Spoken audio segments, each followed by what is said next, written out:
Hey guys, it's Thankful Thursday, and I'm Rachel, and look, I have the most beautiful flowers behind me. Just, if you could smell them, they smell so beautiful. I picked them up today when I was out with my mum, and they're in my room, and my room just smells amazing.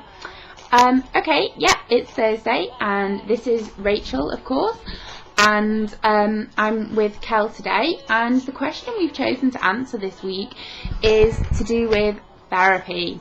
The question, I think it's either come from some of the feedback videos or was an anonymous question, I'm not 100% sure, but we're sort of answering, do you think that therapy helps? My first instinctive answer is yes, of course therapy helps, and I guess that would be my first instinct, but second to that, there's some sort of questions for me around what is therapy, what is helpful therapy, what is not helpful therapy. And I guess I'm going to do what I've always done and kind of draw on some of my own experiences, but also maybe think about not alternatives to therapy, but alternative therapies, if that sort of came out in English. I was put into treatment within about 3 months of becoming anorexic. It happened very, very quickly. I'd had a very nasty relationship breakdown, and that was ultimately to do with the abuse that I endured. And I became sick very, very fast, lost a lot of weight very quickly, was taken to the GP by my parents and was diagnosed with anorexia. I was given treatment as an outpatient. Was it helpful? Not particularly, because I wasn't in a place to engage with therapy. I didn't have any awareness of the disorder that I had and no understanding of it really, and I remained in that therapy for over a year. I think the combinations of all the therapies I've had have helped, and following that I was then referred to the hospital, where I was seen by a psychiatrist and a clinical psychologist. And I guess that's where things really changed for me. I began working with a very good clinical psychologist called Angela, and despite her being a CBT therapist, we didn't actually do CBT at all. It was very much, I connected with her, I felt I could talk to her, and although I didn't share a huge amount with her, I slowly began to trust her, and began to, that's just my phone, so just ignore it, and began to open up a little bit and try to talk about the self-harm and talk about the anorexia and talk about the behaviours and really kind of inform her of what was going on with me, but for her to kind of educate me on what was going on. And I guess that was the start of trying different medications, and of trying to deal with my issues around food and where some of those came from.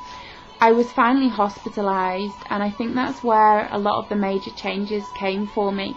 Having lost a huge amount of weight for the first time in quite a few years, I got back to a healthy weight.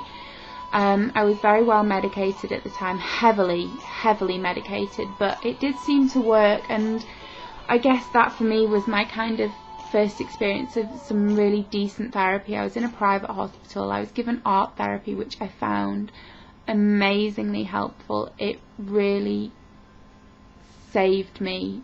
Art therapy, it was a way of me being able to draw what was in my head and then eventually in therapy find words for it. I remained in and out of therapy for a little while. I was hospitalised numerous times throughout 2003, all of which helped in the sense of keeping me alive, and that was, that's been a really, and it kind of makes me quite emotional really, because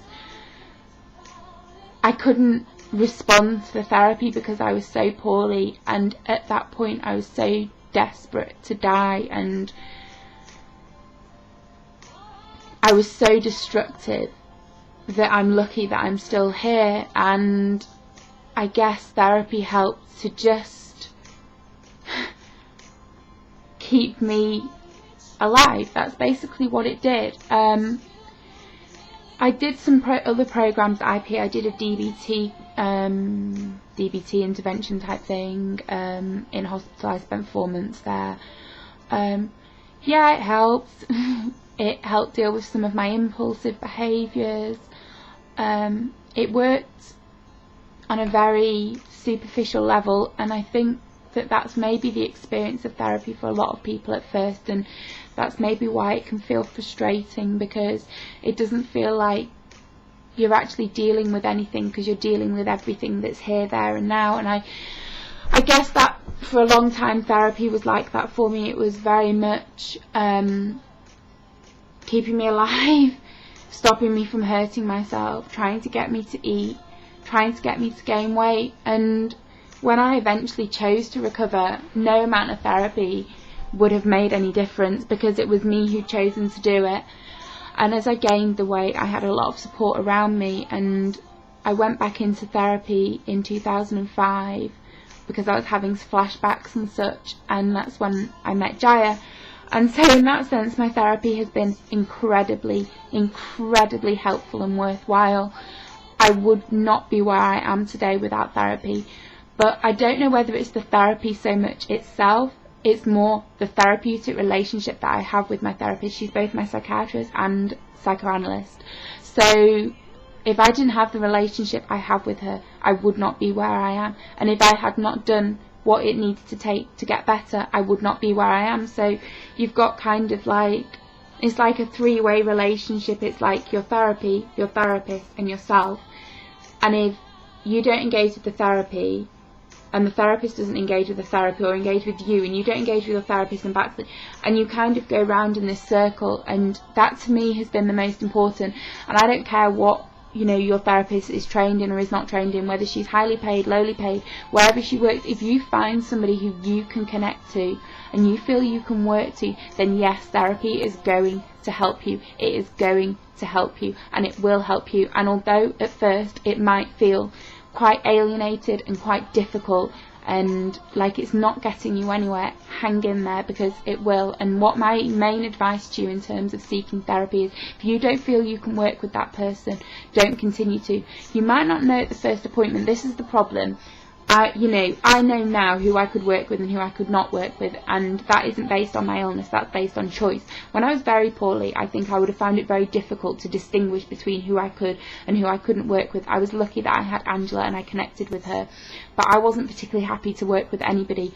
So I guess in the early stages of therapy and recovery, it's going to be a difficult relationship, and you're probably going to see a wide variety of people, especially if you're in hospital. If you're doing outpatient, you're going to see different nurses, different staff, and to work with that. And then as you become more stable with your mood and perhaps with your food and with your weight and whatever other issues you're trying to deal with, I think you can then sit down and sort of say, you know, I want to make a choice about this. And I have a very good friend at the moment who's in that position, because she is taking responsibility for herself. So when she sees somebody and she's like, I can't work with this person, I trust her. I know that that's about her needing a connection with somebody.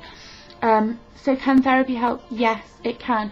But I also think you need to be wary that it can be very difficult if you're not seeing the right doctors and you're conflicting with those doctors, because it can make you a lot worse. And for a long time, certain doctors and psychiatrists did make me worse.